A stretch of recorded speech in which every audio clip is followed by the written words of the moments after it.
네, 유병헌 사망을 둘러싸고 구원파와 검찰의 두뇌 게임이 치열합니다. 글쎄요, 지금으로선 검찰이 한 수 밀리는 것 아닌가 싶은데요. 과연 어떤 결말이 펼쳐질까요? 이웅혁 건국대 경찰학과 교수, 정철진 경제평론가, 그리고 임방글 변호사 나오셨습니다. 안녕하십니까? 네, 안녕하십니까? 네. 조금 전에 검찰이 양혜정 씨 수사, 네. 유병헌 사망 수사에 대한 브리핑을 좀 했는데, 먼저 첫 번째 주제를 보시면서 대화를 이어가 보도록 하겠습니다. 자, 첫 번째 주제 보실까요?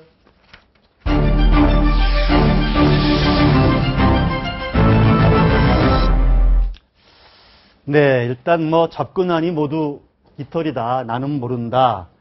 유병헌 사망 당시에 나는 현장에 없었다. 어떻게 죽음을 맞이했는지 알 수 없다.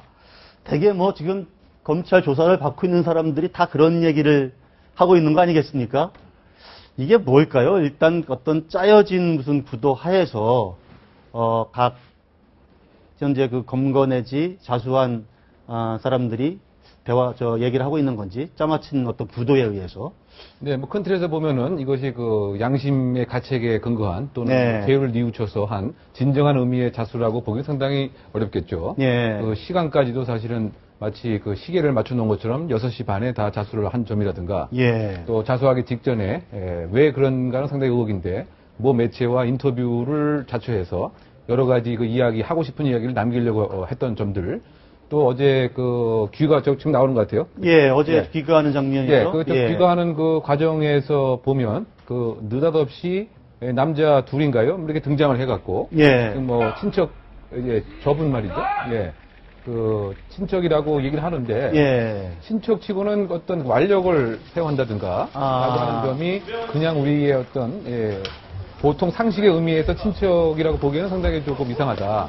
친척인지 어떤 구원파의 또 다른 그렇죠. 인물을 부여받고 인지 불필요한 정보가 바깥으로 빠져나가지 않기 위해서 예. 빨리 성급하게 물리력을 사용해서 다른 장소로 옮기려고 하는 이제 그런 모습을 상당히 우리가 좀 또 주목을 해야 될 것 같아요. 예. 그런 차원에서 본다면 이게 어떤 순수한 의미의 자수가 아니기 때문에 예. 지금 검찰의 입장에서는 사실상 용의선상에 있는 조력자라고 하는 그런 사람들을 잡을 사람은 다 잡은 거죠, 사실은. 예. 더 이상 이제 국내에 있는 사람 중에서 더 잡을 사람은 좀 이제 없지 않는가. 그런데 지금 수사에 친척이 없는 것은 아쉽게도 구체적인 물증을 갖고서 바로 목전에 이 피의자 또는 용의자에게 가져다 주면서 신문을 못하는 이런 상황이다 보니까 처음부터 부정하려고 하고 얘기를 안 하려고 하고 나한테 유리한 것만 그렇죠. 물증이 있어야 그렇죠? 제시를 하면서 추궁을 할 텐데. 그렇죠. 그래서 미리 입을 맞춘 것뿐만이 아니고 구체적으로 목전에 어떤 위협이 되는 증거가 지금 나타나지 않기 때문에 수사에 진척이 없다. 네. 일단 그렇게 평가하는 데요. 네, 알겠습니다. 네. 좀 전에 혹시 임 변호사님, 저희 프로에 처음 나오셨네요. 반갑습니다. 네. 벤틀리 차량, 의문의 벤틀리 차량을 검찰이 이미 제출을 받았다고 합니다. 네, 그래서 벤틀리 차량의 그 행방에 대해서 행방이 좀 나오지 않아서 과연 벤틀리 차량을 어디 있는 것이냐, 또 이런 그걸 운전하는 사람은 또 누가 있는 거 아니냐. 그런 얘기가 있었는데 결국 어쨌든 이미 제출 형식으로 받았습니다. 그 이미 제출 형식으로 받은 것 자체가 이제 지금까지 거론되고 있는 사람들이 모두 이제 신병이 점점 이렇게 모두 다 그 신병을 모두 확보가 됐고, 그리고 이제 추가적으로 물증까지 오고는 있는데 사실 벤틀리 차량 앞서가지고 이미 제출 받았다고 할지라도 그걸로 인해서 또 다른 어떤 우리가 더 알 수 있는 사실이 있을까는 사실 의문스럽기는 해요. 교수님 설명하실 그 부분에 있어서 제가 조금 전에 설명한 것처럼 지금까지는 다 이 양회정과 그 김엄마의 얘기에 의한 이런 것이었는데 적어도 그 벤틀리 그 차량을 통해서 예를 들면 이제 고속도로를 어디를 갔는지, 예를 들면 고속도로를 통과할 때마다 찍히지 않습니까? 더군다나 그렇죠. 소위 말해서 차량 IC 카드도 있고 톨게이트를 지날 때 번호도 찍히고. 그래서 그러한 이제 벤틀리 차량 안에 그것이 그대로 있다고 한다면 만약에 그것이 없다라고 해도 사실은 상당히 좀 의심스러운 것인데 그런 것을 이제 통해서 어느 시간대에 어느 동선을 통해서 이렇게 다녔는가. 이것을 사실은 확보할 수가 있기 때문에 예를 들면 지금 그 조력 세력과 그다음에 지금 벤틀리 차량 근데 만에 하나 저 벤틀리 차량을 관련이 있다면 네, 한 장소에만 예를 들면 뭐 한 달, 두 달 이상 계속 세워놨다. 그러면은 사실은 뭐 다른 어떤 뭐 증거의 가치가 없겠지만 움직였다고 한다면 지금 조력자가 어느 시간대에 어느 동선을 통해서 움직였는가를 파악한다고 하면 지금 풀리지 않는 예를 들어서 뭐 5월달 25일 전후에 과연 조력자들은 어디를 다녔느냐 뭐 이런 것을 같이 퍼즐을 맞추면은 그래도 어떤 수사의 방향이 그래도 좀 검찰에 좀 아쉬웠던 부분이 꼭 이렇게 뒷북친다는 부분은 되게 아쉬웠던 것 같아요. 어제 이 시간에 이제 이 시사법에서 벤틀리 어디 갔나 얘기를 우리가 취재를 했는데 불과 하루도 안 돼서 하루 검찰이 잡아내가지고 이 벤틀리 차량 또 압수 다 했다 이렇게 나온단 말이죠. 어제도 우리 정부장이랑 얘기했을 때 왜 벤틀리를 놔뒀을까 하지 않았습니까? 그렇죠. 이걸 보면 검찰은 이미 다 파악도 했었고 그냥 발표할 때 다 했으면 좋았을 텐데 굳이 또 의문이 이렇게 증폭되고 그때 벤틀리는 원래 다 압수했던 거야. 뭐 양대철 씨가 지인에게 맡겨놨어. 이런 식으로 항상 이런 식의 검찰 수사 발표가 나오니까. 칼도 그랬잖아요. 시칼. 시칼도요. 시칼도 꽂아놓은 것도 계속 무슨 조폭 개입설까지 막 나오고. 음모가 나오니까 풀리고 이런 식이죠. 저는 한마디만 더 덧붙이면 이미 제출 형식으로 제출했다. 그러니까 그냥 자발적으로 제출을 했다는 뜻이잖아요. 거기에 과연 의미 있는 증거가 남아 있을까 싶어요. 제출한 것 자체에서 많이 뭐 증거를 없앴거나 아니면 별 의미 없는 벤틀리라고 저는 좀 예상을 합니다. 근데 양회정 씨가 원래 자재창고 금수원 내에 자재창고에 숨어 있었다. 자재창고 안에 또 별도의 공간을 만들어서. 그런데 또 그게 아니고 3일 만에 그게 아니라 금수원 본관 건물 2층 회의실에 숨어 있었다.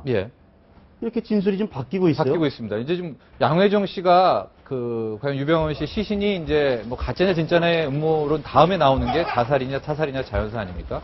타살에 가장 또 많이 나오는 이제 인물 중에 하나가 양회정 씨였고 그 행보였었는데 처음에 금수원에 있었다고 했는데 어디에 숨었냐에 대한 진술이 지금 굉장히 다르게 나오고 있단 말이죠. 그러니까 이 부분에 대해서도 다시 한번 양회정 씨에 대해서 일단은 불구속 수사가 됐지만 이 부분 짚고 넘어가야 될 게 아닌가. 이분이 금수원에 없었을 가능성도 있고요. 근데 왜냐하면 지금 금수원에 안에 들어간다는 게 우리가 사실 경호지휘상 잘 이해하기가 어렵거든요. 왜냐하면 금수원에는 시선이 굉장히 집중되는 곳이고 본인이 지명수배 중인 사실도 다 알고 있는데 금수원 안에 들어가 있다는 것도 어째 납득이 되지 않는데 본인이 만약에 금수원에 들어가 있다는 게 사실이다 한다고 해도 지금 본인이 말하는 장소가 위치가 계속 바뀌어요. 이런 거짓말은 다른 양혜정 씨의 모든 진술의 그 신빙성을 전부 흔드는 말입니다. 그러니까 이 사람의 말을 좀 다시 아까 말씀하신 것처럼 김엄마 있잖아요. 김엄마. 잠깐 손학규 전 민주당 대표가 지금 국회 정론관에서 기자회견을 좀 하려고 하고 있습니다. 제가 어제 재보선에서 낭독을 하겠습니다. 그건 8달에서 국민 여러분, 패배했죠. 안녕하십니까? 손학규입니다. 저는 오늘 정치를 떠납니다.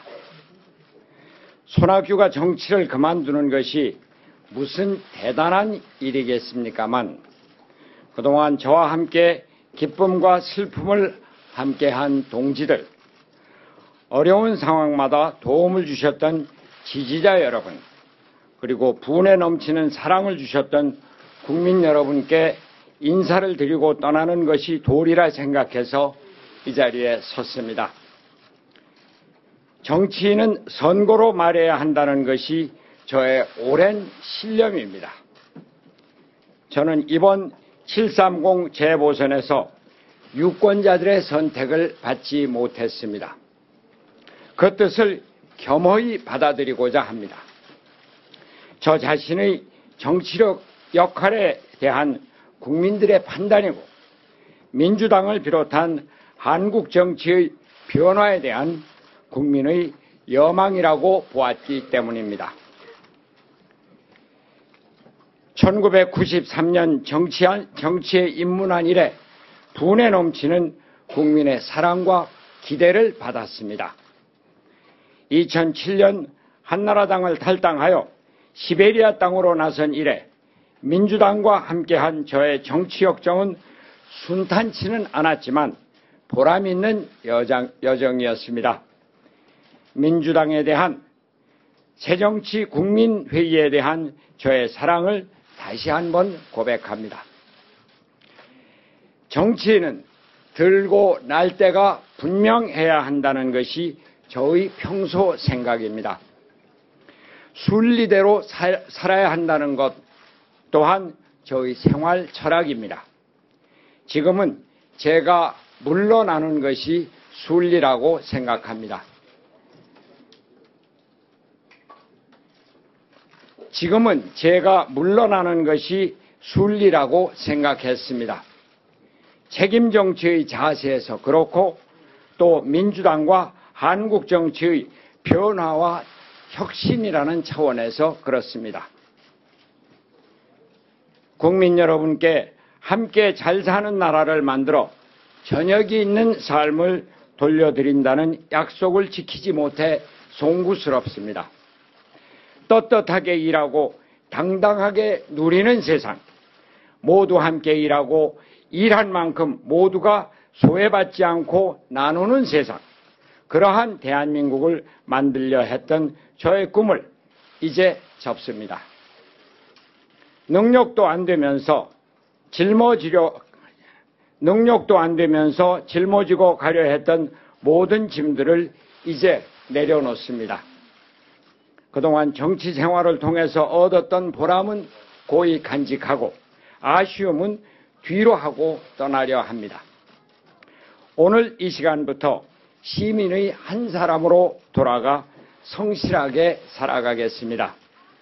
저녁이 있는 삶을 이루기 위해 열심히 살고 또 노력하는 국민의 한 사람이 되겠습니다.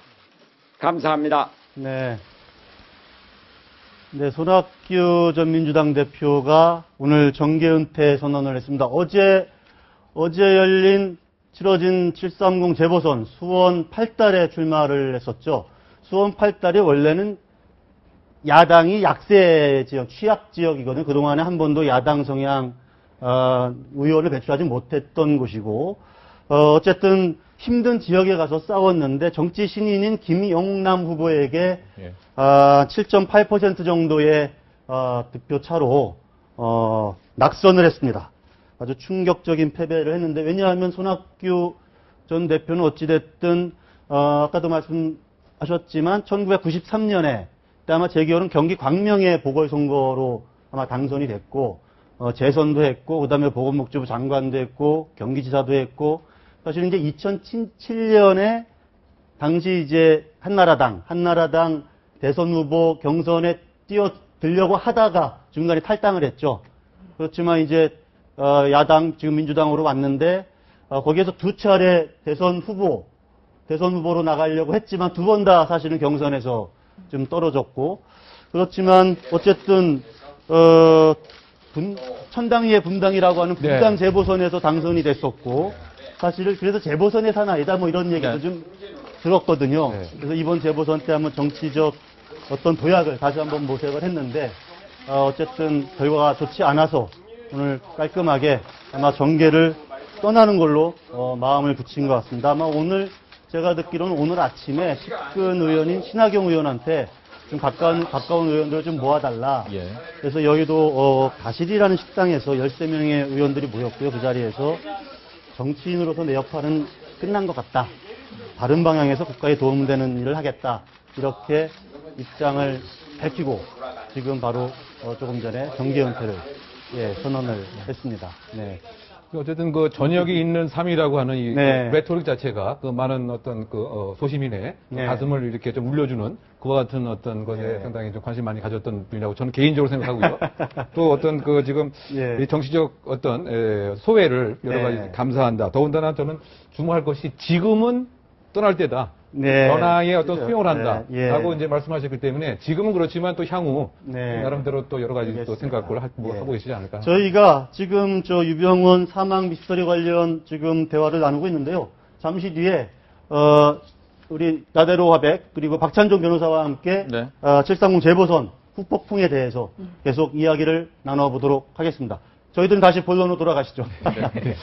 양회종 씨 얘기를 하다가 지금 나왔게 된 건데, 이 양회종 씨 자신이 어디 숨었나? 지금 얘기했을 때 자재창고에서 2층 회의실로 말이 바뀐단 말이죠. 근데 자신이 은신한 곳을 착각할 정도의 과연 그럴 수가 있을까? 그러니까 좀 많이 나오는 의견이 혹시 CCTV에 관련된 위치를 안 것이 아닌가? 예. 그러니까 자재 창고에 있으니까 오히려 2층 보내실이라고 말을 바꾼 게 아닌가라는 얘기도 나오고 있는데 네. 어쨌든 지금 나오는 여론들은 너무 이 양회종 씨가 중요한 인물인데 뭐 예. 불구속 수사에 약속을 했다고는 하지만 검찰이 풀어주는 것 아니냐, 너무 네. 설렁설렁 수사를 하는 거 아니냐 이런 지적이 나오고 있는 건 사실입니다. 아, 그러니까 그렇군요. 예, 저는 수사기관의 입장에서 이런 여러 그 피의자의 진술에 너무 좌지우지되면 안 될 것 같아요. 아. 중심을 잡고 일정한 방향을 잡아서 특정적인 물증을 확보하는 것이 중요한데 직접 확인을 해야 되죠. 지금 진술에 의하면 2층에 어느 숨겨진 장소 또 예. 3층.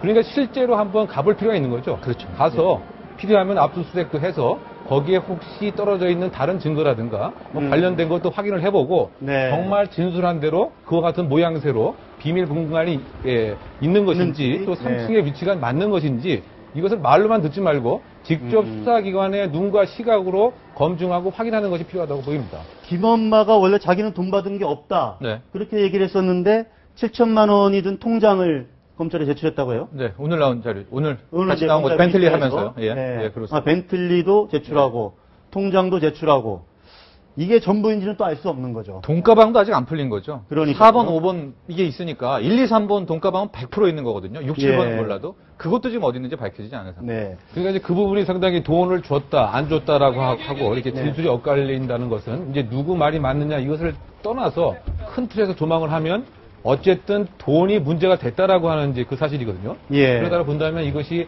그야말로 뭐 배달서가 날 수도 있고 아니면 자기가 그냥 횡령을 할 수도 있고요. 예. 그래서 어쨌든 더 의혹이 알겠습니다. 강해지는 것 같아요. 그런데요, 네. 그 4, 5번 가방이 있지만 사실 1, 2, 3번이 돈가방인지, 돈가방이라는 건 아직은 확인된 게 아닙니다. 예. 네. 이런 것도 이제 찾아봐야죠. 그렇죠. 수사를 해봐야죠. 예. 저희가 어쨌든 단정지을 수 피지가 없습니다. 뭔가 나오긴 나와야 예, 되는데 예, 예. 그런 증거들 때문에 저희들이 사실 두 번째 주제를 준비한 게 있습니다. 자, 이 얘기는 여기서 좀 마무리하고 두 번째 주제로 넘어가 보겠습니다.